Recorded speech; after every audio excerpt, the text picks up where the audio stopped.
Alright guys, so I'm going to do a quick bike check and gear rundown since I just started mountain biking.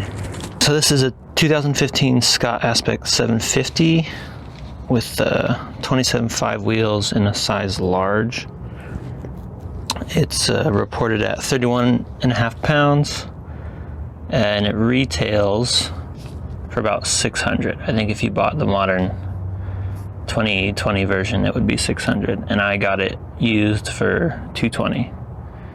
I haven't been able to make a lot of upgrades to it. The only upgrades right now are the tires, which came with some Kendas.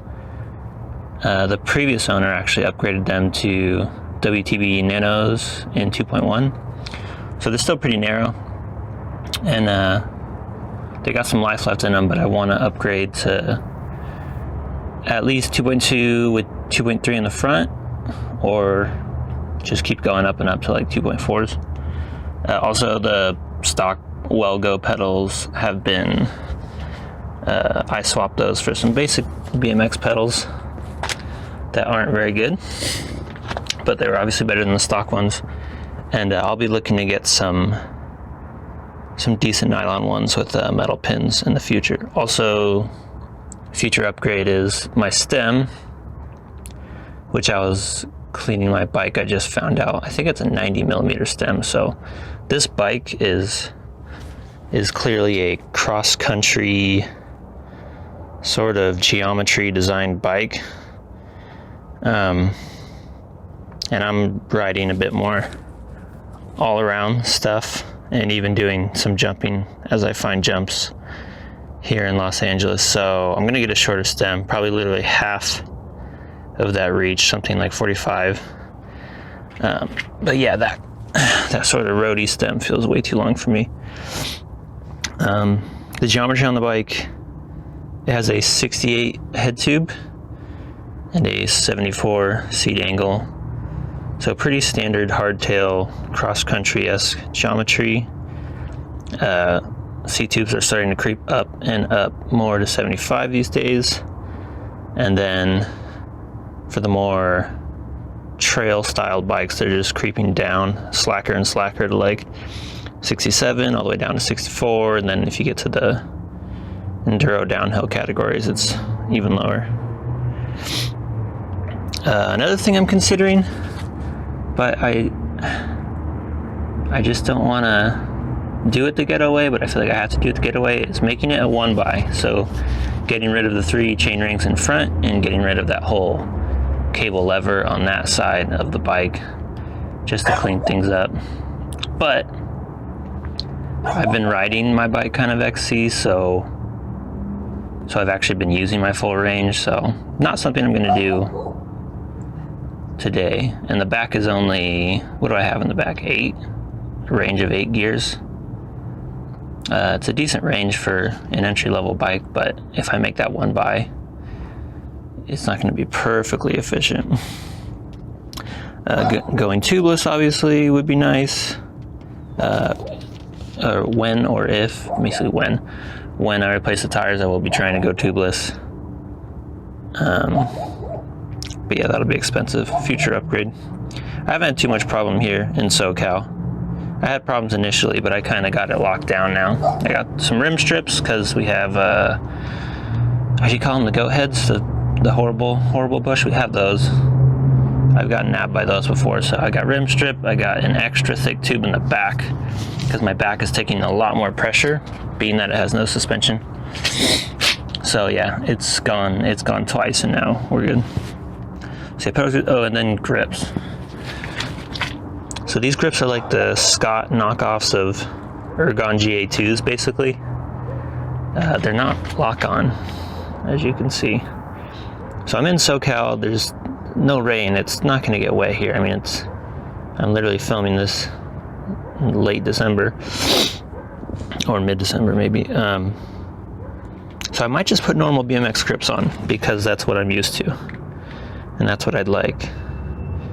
But I've seen a couple decent, I don't like the patterns on lock-on grips, but I might buy them just because it's the ideal grip to buy. But I'm really tempted to put BMX grips on it since I don't really ride anything too wet or rough. I think that's about it for the bike. Got bottle cage, and then I usually have my frame bag in the middle, which I will show right now. Here's mostly my gear set right now. My helmet with the GoPro mount above the visor. That's a Schwinn excursion helmet that I got for 50% off. It's kind of weird to spend next to no money on a helmet. I spent like less than $15, but I looked up a bunch of information online. I looked up helmet testing, and it's all over the place. There are $20 helmets that do as well as $100 helmets. Basically, the idea is just wear a nice helmet, and if you can afford it, try to get a MIPS or maybe even a wave cell helmet if you can. But I cannot afford those things, so I just got a basic Schwinn helmet, and look at that. I wear it and it protects my head, so it's fine. And also there are even cheaper ones that are in a more of a road bike configuration, but I do love real nice, low on the back, nice visor. It's actually sturdier than I thought. So it's a good mountain bike looking specific helmet. Just bought these Fox Titan Sport elbow pads. They are nice because they're cheap. They are elbow pads and work, and they do have nice little rubbery inserts to keep it from inlay to keep it from slipping off during a crash. But I'm gonna go ahead and not recommend these to anybody unless you're super poor like me. But they just don't, they have zero coverage above the elbow line. They have no coverage above the elbow line, and they have no strap above the elbow line. So if you're in a pinch, these will work. You can wear them and they will protect you, but I mean, they could slip off so easily, and you could still do a number on your elbow, your upper arm. I mean, you can tell by the way it's designed. It's basically like a forearm protector, which is how you crash, keep in mind, but still. Try to save up, get something better than that. Fox Ranger gloves. I've always used Fox Ranger or Dirt Paw gloves forever. They're simple, retain a lot of bar feel, and they're cheap. Nothing special to say. Tons of people wear those. My Alien phone tripod that I haven't been using since filming on the trail is kind of stupid. It's basically just GoPro footage. Bayleaf cycling shorts, chamois shorts. These have been great. I forget how much I spent. I think it was like 25 bucks for these on Amazon.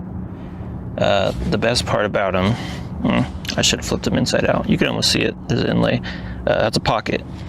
It has a pocket on it, and it's obviously great for if you're wearing like a really low profile sort of Lycra kit that doesn't have pockets or whatever. But what's great for me is sticking the phone in that thing. Obviously it's a pocket made for phones.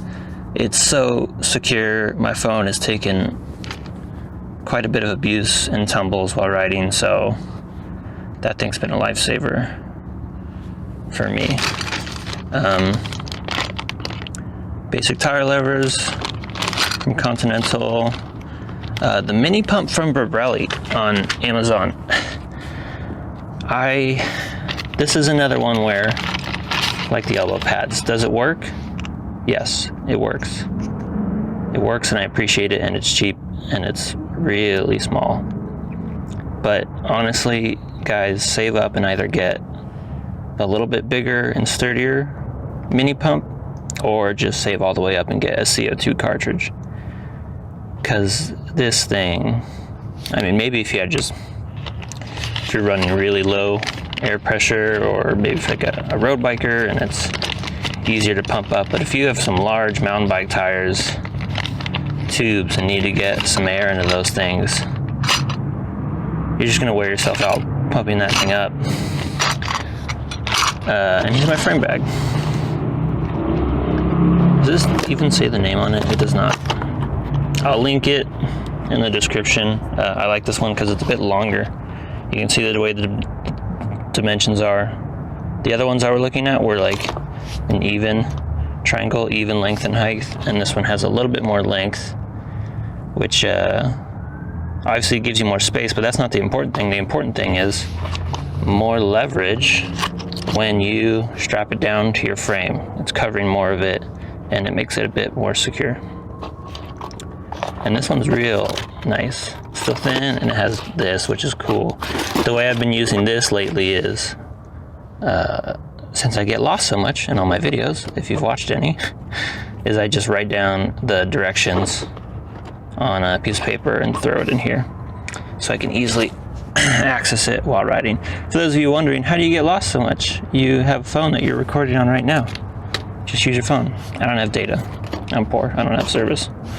I use Wi-Fi. All right. That's most of the kit and the bike check. Let me know if you have questions. It's the 2015 Scott Aspect 750, and it's been holding up well to a bunch of stuff, most notably jumps and crashing, which is ironic that I was hoping to get into the sport and not do jumps and not do crashing. But also the big irony is I haven't crashed on any jumps. Just crashing because I'm not used to the big geometry, the really active brakes. Yeah, it's a really good bike though, really good bike, especially if you buy it used. But even brand new or on discount or clearance, it's a great bike for the $1. All right guys, thanks for watching. See you in the next video.